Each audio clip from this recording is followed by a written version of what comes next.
Hey everybody, welcome back to Tech Odyssey. So today I'm here to talk about the OnePlus 8T. And this has got to be one of my most favorite phones of the year. It's definitely one of the most fun phones of the year.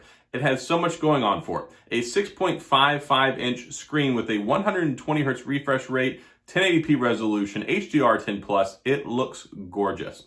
Stereo sound, so you've got speakers on the top and on the bottom, which is solid. 4,500 milliamp battery, Snapdragon 865, and 5G. But there's a whole lot more, and we're going to talk about it in this video. But before we get into that, I do want to say if this is your first time stopping by the channel, I appreciate you being here. If you enjoy the video, please hit the like and the subscribe button and the little notification bell if you want updates when new videos come out. Now let's talk about the OnePlus 8T.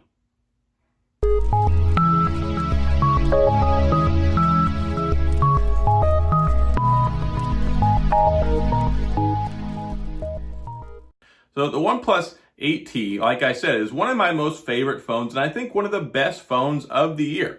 It has two different price points. You can get it for $699 with 8 gigabytes of RAM and 128 gigabytes of storage, or you can pay $749 MSRP and get 256 gigabytes of storage and 12 gigs of RAM. That's pretty neat, and I think it's a pretty good spec bump for only about $50 extra. I don't really have any complaints there. Overall, the price on this, I think, is very fair, and I think it works good. It's very powerful. The Snapdragon 865 will zip. Yes, it doesn't have the 865 Plus, but it doesn't need that. There's only about 10% difference in performance between the 865 and the 865 Plus. Really not that big of a deal. The 865 is in the Samsung Galaxy S20, S20 Plus, S20 Ultra. Very good chipset. 5G antenna on it, and it's got a full complement of cameras on the back there. So this is a quad camera array. So what we've got here is a 48 megapixel primary shooter. We have a 16 megapixel wide angle, so you can take those ultra wide photos, get the whole scene in there, see the whole thing, what's going on. You get a 5 megapixel macro lens camera on there, which I really appreciate. It allows you to get those, I like to call them the National Geographic photos. You know, the ones where you take the little up close picture of the ant or the dewdrops that you have out on like a blade of grass or on a leaf or something. The ones that let you it looks like you're using a magnifying glass, like you're up real close. So you've got that in here, which is really nice. And then you also have a 2 megapixel depth sensor, so you can get high quality portrait shots as well. And you've also got a 16 megapixel on the front. So the cameras on this, I think, are okay. I've seen a mixed bag of reviews on the camera. Some people are like, oh my gosh, the cameras are terrible. And then some people are like, oh, the cameras are just fine. I think the cameras work well as long as you have pretty good circumstances. If you've got good lighting, it's going to take great pictures. If you have less than ideal lighting, that's where it starts to suffer. So in areas where like maybe a Pixel or an iPhone or a Samsung Galaxy might excel, this sometimes it does and sometimes it doesn't. And I think that the biggest problem is inconsistency. Not that they're necessarily bad cameras, because I've taken good pictures and I've taken bad pictures. For instance, if you've got some really good lighting and good scene lighting, like and it's dark outside, I took a picture, you can see right here, I took a picture of this Applebee's outside, and it turned out better than my iPhone 12 Pro Max, which is supposed to be really good at low light photography. And then I also took this one here of this light bulb in my backyard, and it really didn't come out very impressive. So that's just an example there. The primary shooter, I think, is pretty reliable though, and it's also capable of shooting 4K at 60 frames per second or 30, which is nice. One thing that I'm not crazy about though is the front-facing selfie camera only does 1080p at 30 frames per second. And I don't really know what the logic was behind that, because it's definitely capable of more. Maybe it's a combination of the camera that they put in there, but 1080p at 30 frames per second, that's like kind of the minimum to get by in 2020, I think. So you can do Zoom calls, you can do Duo, you can do all that stuff. And it even sounds good because you have the stereo speakers, the one on the top and the one on the bottom. Very adequate volume, very full sound. I think they did a good job there. So yeah, I don't know what the decision process was with the front-facing selfie camera. If you want to improve the quality of the pictures on this phone, then you need to get Gcam. Now, Gcam is out there. I think it's called like Google Camera. Everyone calls it Gcam.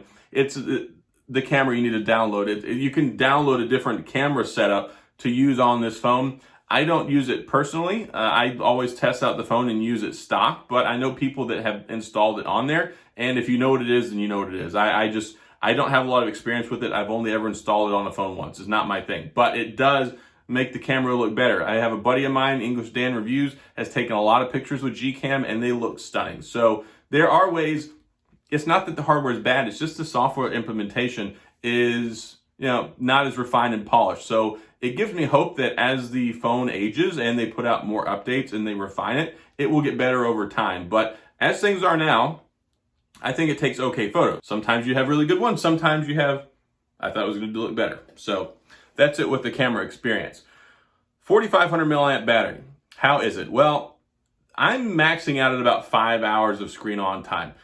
You can get more than that if you're not me and you don't have the brightness turned all the way up and you don't have 120 hertz on all the time. If you don't have adaptive brightness turned off, if you don't have things like the timeout turned down to like 30 seconds. Like I put mine on 5 minutes because I'm always using my phone. I need to leave the display on for long periods of time. The longer the screen is on, the more video you're watching, the more games you're playing, the faster you're going to burn through this battery. I can get 5 hours on it. If I can get 5, you can probably get 6, maybe 7, just depending on the mixed use and how you use it. The beauty of this phone is the 65 watt warp charger. So this is capable of handling 65 watts of power. That's enough juice to get this fully charged from 0 to 100% in 39 minutes. That is astronomically crazy and it's insanely amazing. I really enjoy that. All the time, whenever I charge this thing, I've been using this for a couple of weeks now, it still catches me. It's like, wow, it's so fast. And it doesn't get hot. It doesn't feel like it's going to catch on fire. I don't worry that it's a safety hazard. You plug it in, you come back a couple minutes later, and it's like you can almost sit there and watch the numbers go up if you want to. It's really impressive. So 4,500 milliamp battery is good.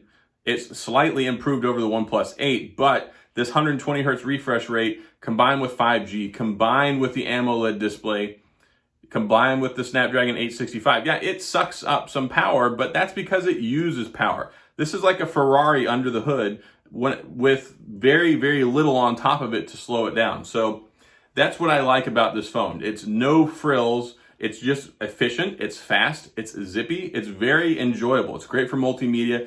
HDR10 plus display. You get the best when it comes to watching content on your phone, especially if you're watching HDR10 or HDR10 plus video. So 6.55 inch AMOLED display. It is just super beautiful. And then the 120 hertz refresh rate, you get this nice smooth scrolling experience.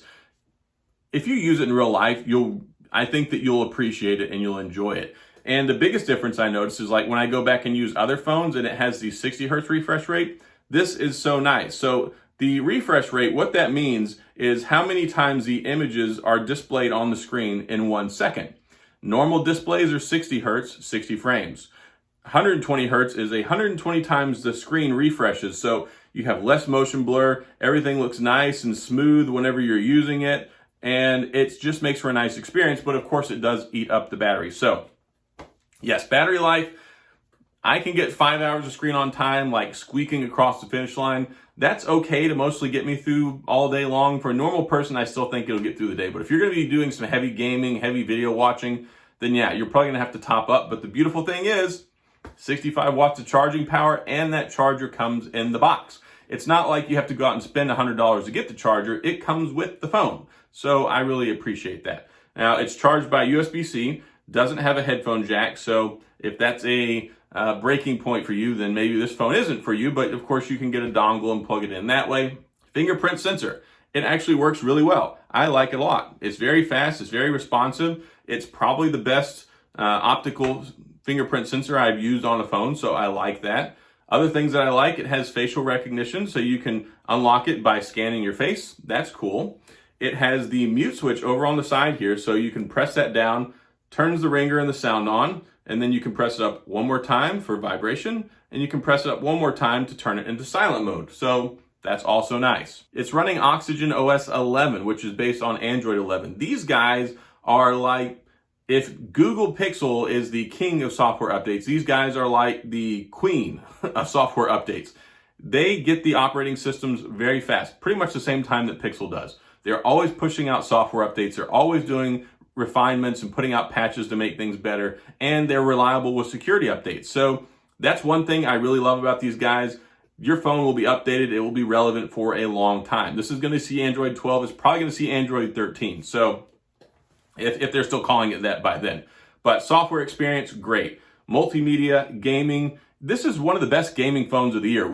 Not only do you not have to pay $1 million to buy one, it has everything for a great gaming experience. You have the enhanced refresh rate, so you don't have the motion blur. It looks beautiful when you play it. AMOLED display, full 1080p plus. It looks gorgeous. HDR content, HDR10 plus. Great sound, and tons of power with the Snapdragon 865. So if you like to play games, you don't want to spend a ton of money on a phone, this right here is going to be a really good experience for you. And then you're going to get back in the fight just like that because you can recharge it quick, fast, and in a hurry with your 65-watt charger. Now, it's not all sunshine and rainbows. It doesn't have wireless charging, but I don't think that it needs that. One, wireless charging is kind of like maintenance charging, or you throw it on there at night when you get ready to go to bed. If you've got power on demand where you can recharge 50% of your phone in like less than 20 minutes, who needs wireless charging? And you can't use it when it's on the wireless charger anyway. When you have it plugged into the bottom, you can recharge it and use it at the same time. So I've always been an advocate for wired charging. Yes, wireless charging can be convenient, but if you can top your phone off and recharge the whole thing really quick, then I don't think that's a big trade-off. I don't think that's much of a sacrifice. I'd rather have the super fast charging. It does not have an official IP dust and water resistant designation. No IP67, no IP68. OnePlus has shown off before that their phones are relatively water resistant, but the thing is they don't charge the extra money, because if you want to get an IP certification here in the US, it's like an extra $100 on top of the phone price. So then you'd be looking at $800 instead of $700 or $600. So I'm okay with that. Just follow the cardinal rule. Don't take your phone in the water. Don't take any electronics in the water for that matter, unless you've got like a protective case on it and it's an underwater GoPro. And then, that's fine if you've got a fully encapsulated case. But I'm just not in the market to take my expensive phones into the water. Yeah, I've really been enjoying this phone. I think that the battery life is good enough to get you through the day. I think that the power, the performance, the beautiful display, I think you're going to fall in love with the enhanced refresh rate with the 120 hertz display. It's super smooth, and you do notice it. Some people are like, oh, I can't tell the difference. Look, you can tell the difference. And if you can't, go use a regular phone after you've used this one for a couple of days and then come back, you will notice instantly, I assure you. But I love that about it. It's just a good phone at a good price, and OnePlus is very dedicated to keeping their phones up to date, and it looks nice. This is the Lunar Silver version, and they got a couple other colors, but it's just a really nice, sleek phone, built well, and I very much enjoy it. Now, there's no expandable storage. I can't remember if I said that earlier, but no expandable storage, so you're stuck with whichever one you get, 128 or 256. The RAM, I think, is less important than the storage space, but starting at only 128 and then topping out at 256, I wish there were some more options there, but unfortunately there is not. But that's all I've got on my review of the OnePlus 8T. Again, I like it a lot, and just for full disclosure, this phone was sent out to me by OnePlus to review. This is not a sponsored video. I'm not being compensated for this. They're not paying me anything, and they're not getting to see this before you are. This is just, they sent it out to me for my objective, unbiased impression on the phone so I can make this video and you guys can see my thoughts on the phone. But I do like it. I think it's better than the OnePlus 8. I think it's improved. There are some concerns out there with the camera, but here's the thing. It takes perfectly good photos. Does it always take amazing photos? No, not always, but sometimes it can. And if you get Gcam, you're going to get a lot more consistent experience there. And I think over time, as they tune this up with the software updates, I think it's going to get better and better. But still, it takes perfectly good camera photos. I think that it looks fine. So that's all I've got. If you have any questions or comments, please feel free to leave them down in the comment section. I will get back with you. If you enjoyed the video, please hit the like and the subscribe button and the little notification bell if you want updates when new videos come out. And as always, thanks for being here. I appreciate you watching, and I'll see you guys next time.